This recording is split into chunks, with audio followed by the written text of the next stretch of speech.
Hello dear friend, मैं हूं हिमांशु और आप लोगों का मेरे YouTube channel Himanshu JE classes में आपका स्वागत है।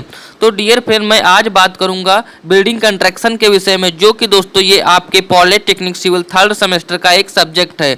जो दोस्तों ये आपके पॉलिटेक्निक सिविल थर्ड सेमेस्टर का बिल्डिंग कंस्ट्रक्शन जो एक सब्जेक्ट है, वो आपके एग्जाम में कुल 100 नंबर का पूछा जाता है। जो दोस्तों आपके एग्जाम में 100 नंबर का पूछा जाता है, उसमें से आपका 30 नंबर का इंटरनल होता है और 70 नंबर का आपका एक्सटर्नल होता है। जो दोस्तों आपका 70 नंबर का एक्सटर्नल होता है, उसमें से आपका 20 नंबर का प्रैक्टिकल होता है और 50 नंबर का आपका थ्योरिकल होता है। जो दोस्तों आपके 50 नंबर का जो थ्योरिकल होता है, उसमें से आपको पासिंग मार्क्स 17 नंबर लाने पड़ते हैं। जो दोस्तों अगर आपके 17 नंबर इसमें आ जाते हैं तो इसमें आपका बैक नहीं आता है। तो चलिए दोस्तों, हम आते हैं अपने बिल्डिंग कंस्ट्रक्शन के सिलेबस पर। तो दोस्तों ये है आपके बिल्डिंग कंस्ट्रक्शन का कुल सिलेबस, जिसमें दोस्तों कुल 14 चैप्टर हैं और हम आपको इन सभी चैप्टर के विषय में अच्छे से बताएंगे। अगर दोस्तों आप लोगों ने इस वीडियो को पूरा देख लिया तो इसके बाद आपको बिल्डिंग कंस्ट्रक्शन के सिलेबस के विषय में अन्य कोई वीडियो नहीं देखना पड़ेगा। दोस्तों इसमें से मेरा पहला चैप्टर है इंट्रोडक्शन। दोस्तों इसमें आपको बताया जाएगा कि बिल्डिंग कंस्ट्रक्शन क्या होता है, इसका पर्पज़ क्या है, ये सब दोस्तों आप लोगों को इस इंट्रोडक्शन चैप्टर के अंतर्गत जानने को मिलेगा। और ये दोस्तों आप लोगों के एग्जाम में, ये चैप्टर आपके एग्जाम में दोस्तों 2 नंबर में पूछा जाता है। इसके बाद दोस्तों हमारा नेक्स्ट चैप्टर है फाउंडेशन। यानी दोस्तों फाउंडेशन का मतलब क्या होता है। यानी दोस्तों जो हमारे फाउंडेशन का हिंदी मतलब होता है वो होता है मकान का आधार, या फिर दोस्तों बुनियाद, या फिर इसे हम दोस्तों नींव भी कह सकते हैं। यानी दोस्तों हमें इस चैप्टर के अंतर्गत बताया जाएगा जो हमारा मकान या फिर बिल्डिंग होता है, उसके जो नीचे का पोर्शन होता है जो हमें दिखाई नहीं देता है, वो सब दोस्तों हमें इस फाउंडेशन चैप्टर के अंतर्गत बताया जाएगा। यानी दोस्तों जो जैसे कि हमारे कोई मकान होता है, उसके नीचे का पोर्शन हमारा कुछ इस तरीके का होता है।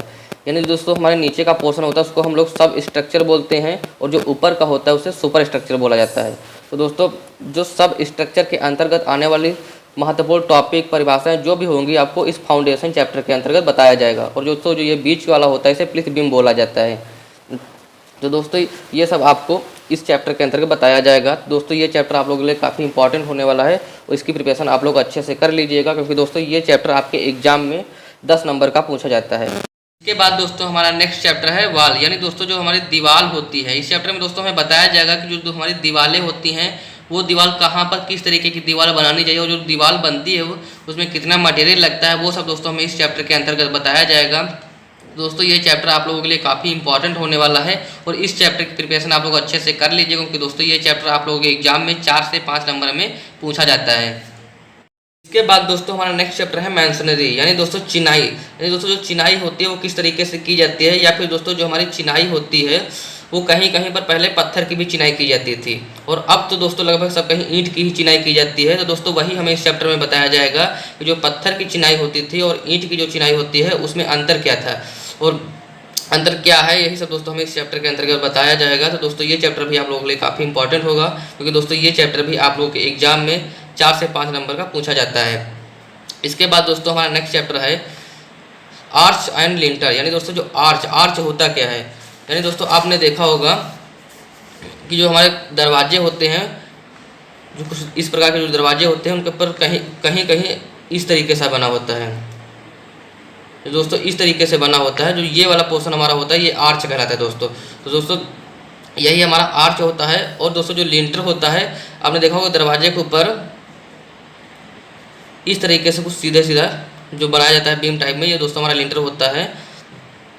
जिससे कि दोस्तों इसका जो ईंट की दीवार और जो स्लैब का जो भार होता है वो हमारे दरवाजों पर डायरेक्ट नहीं आता है। तो दोस्तों यही हमारा लिंटर और आर्च होता है दोस्तों। तो दोस्तों ये चैप्टर भी आप लोगों के लिए काफ़ी इंपॉर्टेंट होगा, इसकी भी प्रिपरेशन आप लोग अच्छे से कर लीजिएगा। ये चैप्टर भी दोस्तों आप लोगों के एग्जाम में 5 से 6 नंबर में पूछा जाता है। इसके बाद दोस्तों नेक्स्ट चैप्टर है डोर, विंडोज एंड वेंटिलेटर। यानी दोस्तों जो दरवाजे, खिड़कियाँ और रोशनदान जो दोस्तों होते हैं, इस चैप्टर हमें बताया जाएगा कि उनकी डायमेंशन किस तरीके से की जाती है। यानी दोस्तों किस डायमेंशन का दरवाज़ा कहाँ पर लगाना चाहिए, ये सब दोस्तों हमें इस चैप्टर के अंतर्गत बताया जाएगा। दोस्तों ये चैप्टर आप लोगों के लिए काफ़ी इंपॉर्टेंट होगा, क्योंकि दोस्तों इसकी प्रिपरेशन आप लोग अच्छे से कर लीजिएगा, क्योंकि दोस्तों ये चैप्टर आपकी एग्जाम में 2 से 3 नंबर में पूछा जाएगा। बाद दोस्तों हमारा नेक्स्ट चैप्टर है डोम प्रूफिंग एंड वाटर प्रूफिंग। यानी दोस्तों डोम प्रूफिंग हमारा होता क्या है। तो दोस्तों जब आप कोई नींव बनाते हैं तो आप उसमें सीमेंट कंक्रीट की कोई लेयर बनाते हैं। तो दोस्तों उसमें आप ब्लैक कलर की कोई पॉलीथीन या फिर तारकोल चढ़ा देते हैं दोस्तों, जिससे जो हमारे बरसात का पानी होता है या फिर दोस्तों जो सीलन होती है उससे काफ़ी हद तक बचा जा सकता है दोस्तों, जो मतलब कि दोस्तों काफ़ी हद तक बचा जा सकता है। और पूरी तरीके से दोस्तों हम नहीं बच सकते, क्योंकि दोस्तों जो सीलन होती है वो लगभग सभी के घरों में आती है। उसके बाद दोस्तों जो हमारा ये है वाटर प्रूफिंग, यानी दोस्तों जो पानी का बचाव, यानी दोस्तों पानी का बचाव हम किस तरीके से कर सकते हैं, वो दोस्तों सब हमको इस चैप्टर के अंतर्गत जानने को मिलेगा। तो दोस्तों ये चैप्टर भी आप लोगों के लिए काफ़ी इंपॉर्टेंट होगा, इसकी प्रिपरेशन आप लोग अच्छे से कर लीजिएगा, क्योंकि दोस्तों ये चैप्टर भी आपके एग्जाम में 4 से 5 नंबर में पूछा जाता है। इसके बाद दोस्तों हमारा नेक्स्ट चैप्टर है फ्लोर्स, यानी दोस्तों फर्श। जो हमारी फर्श होती है वो किस तरीके की होनी चाहिए, या फिर दोस्तों हमें किस तरीके की फर्श हमें यूज करनी चाहिए, वो दोस्तों सब हमें इस चैप्टर के अंतर्गत जानने को मिलेगा। ये चैप्टर भी दोस्तों आप लोगों के लिए काफ़ी इंपॉर्टेंट होगा, इसकी प्रिपरेशन आप लोग अच्छे से कर लीजिएगा। इसके बाद दोस्तों हमारा नेक्स्ट चैप्टर आता है रोप्स, यानी दोस्तों छत। जो हमारी छत होती है वो किन किन तरीक़ों से बनाई जाती है, या फिर दोस्तों हमें किस तरीके की छत हमें इस्तेमाल करनी चाहिए, वो सब दोस्तों हमें इस चैप्टर के अंतर्गत जानने को मिलेगा। ये चैप्टर फिर दोस्तों काफ़ी इंपॉर्टेंट होगा आप लोगों के लिए, इसकी प्रिपरेशन आप लोग अच्छे से कर लीजिएगा।